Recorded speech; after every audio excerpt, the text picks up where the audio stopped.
Alrighty, what is up, guys? Welcome back. Aldo here. If you enjoyed the content, smash the like button. Wanted to show you, as usual, what I've been doing lately and again get into some of the latest analysis of the market. We saw recently kind of a nice dump down.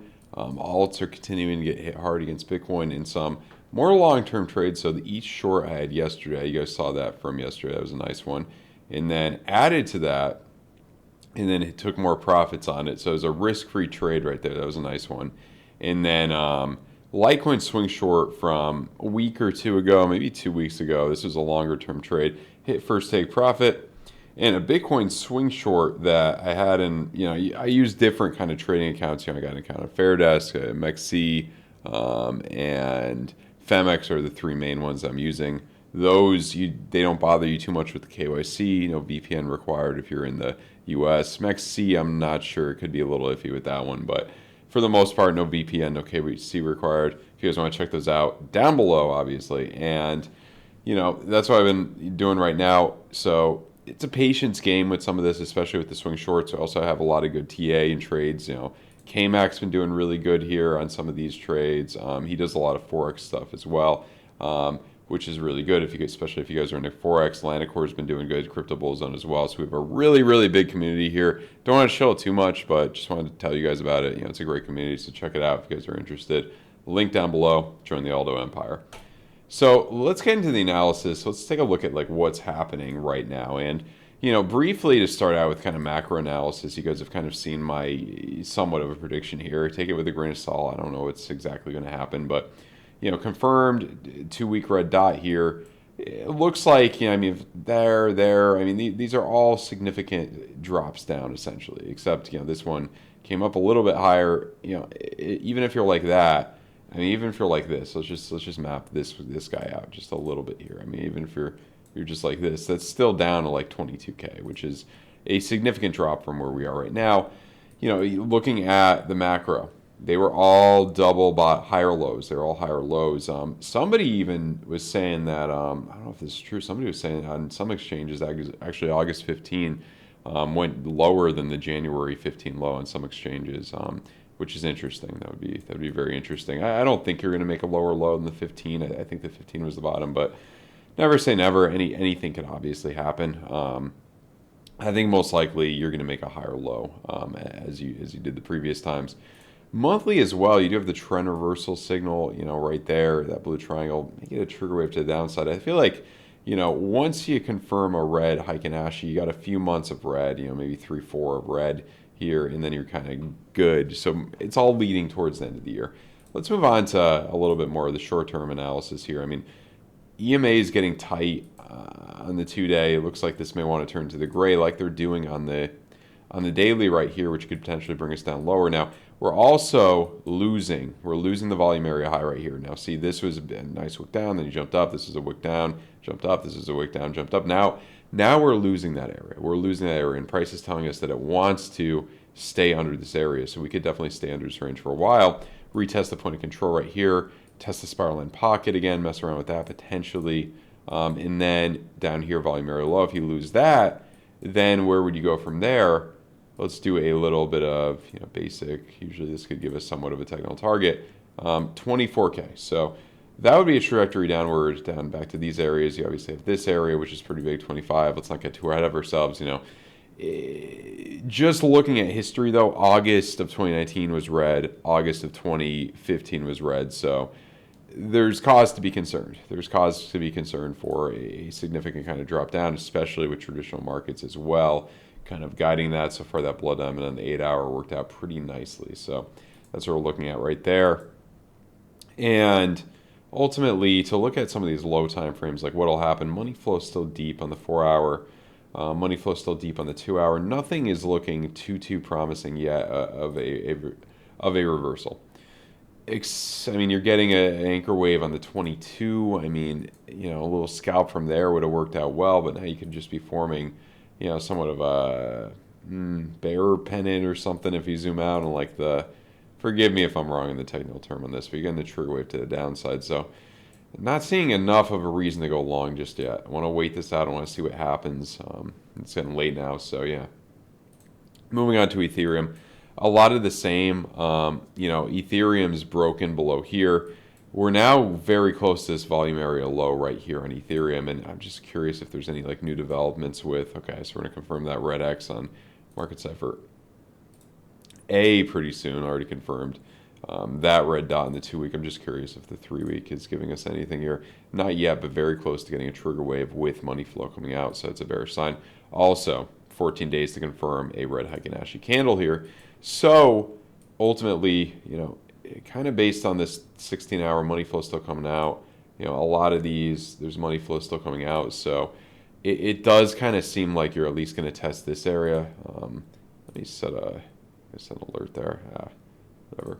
But I'll do it after. The 1 hour, you could get a bull div with some money flow coming up pretty soon, so we'll definitely have to see what happens here. But as of right now, I mean, maybe the 16-minute bull div could bring you up a little bit. As of right now, macro, you know, still pretty bearish here. And then what can we look at, you know, potentially, I mean, losing this volume area low, losing that area. Next big place at 16, you know, 1600 range, and then you got some spiral lines in between, but really you lose that kind of area, then you're coming down back here, and your kind of Wyckoff accumulation thing, it would give you your final low, your third bottom, you know, essentially sometime September, October, essentially. Could be December. I mean, if you look at this bottom, the bottom here, this was December. That was a 38% drop from that kind of area. From the top, 67. You count the pandemic a little bit lower, but I wouldn't even count the pandemic because that was only a little lower there. I mean, you know, obviously as market cap goes higher, I don't think ETH is going to go that low. Can it go back to, you know, 1,000? Can it go back to 1,200? Absolutely. Those are big areas. You know, that's absolutely what could happen in the next few months. So that's ultimately what I'm looking at for Ethereum. If we look at Bitcoin dominance here, blood diamond on the 20-hour, it doesn't concern me. I do think Bitcoin dominance will generally draw this trend line, follow this trend line upward. I think the point to really start looking into altcoins is going to be around 54 or 55% once this comes out a little bit higher here to start DCing into altcoins. I mean, it could come up to 60, sure. A lot of people are saying 60. Wouldn't surprise me. I think at least 55 is kind of a good bet here. That's a good place to look into the altcoins.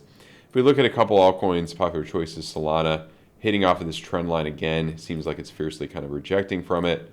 Kind of rejecting from it.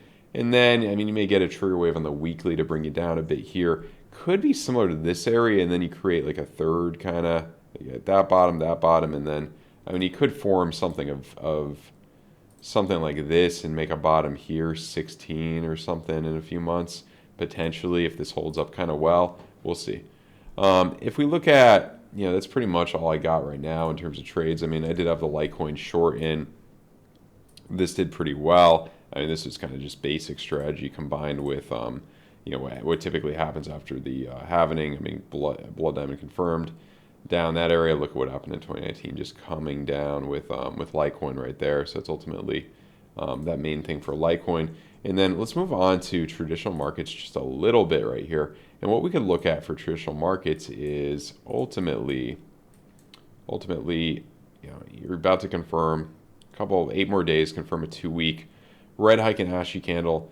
We haven't seen that since March. You know, that gave a little blip in it. You know, this one, a lot of times they give you decent kind of runs down. So I don't think it's going to be as forgiving as that one.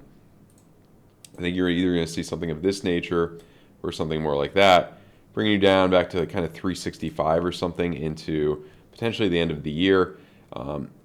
Guys, pre-election years, typically the end of them are very bearish for S&P 500. We could actually even look at what happened in 2015. So this was the pre-election year. This was also when Bitcoin, you know, dumped down a lot in August of 2015, following the S&P 500, recovered, and then your final low was into early 2016. You could see something similar to that. You know, you come down here, you know, 39, you know, 400, bounce off of there, and then in early kind of 2016, you make a lower low at your previous lows, you know, 370 or something. Keep in mind, guys, a lot of money has been printed. Obviously, the buying power of the buying power in the S&P 500. If you come down, you know, 26% from the all-time high is really like coming down 50%. That's essentially like in terms of buying power coming down 50%, if not almost 60. That would be in the 50s for kind of your recessionary area with all that money printed. So keep that in mind. That's why I might be in the ballpark where you're probably not going to come much lower than this low right here potentially. So yeah. Last but not least, let's talk about the Nasdaq a little bit. A lot of the same as the S&P 500 potentially coming down. I think for the same thing, you could get a decent drop down. You could get something of this nature.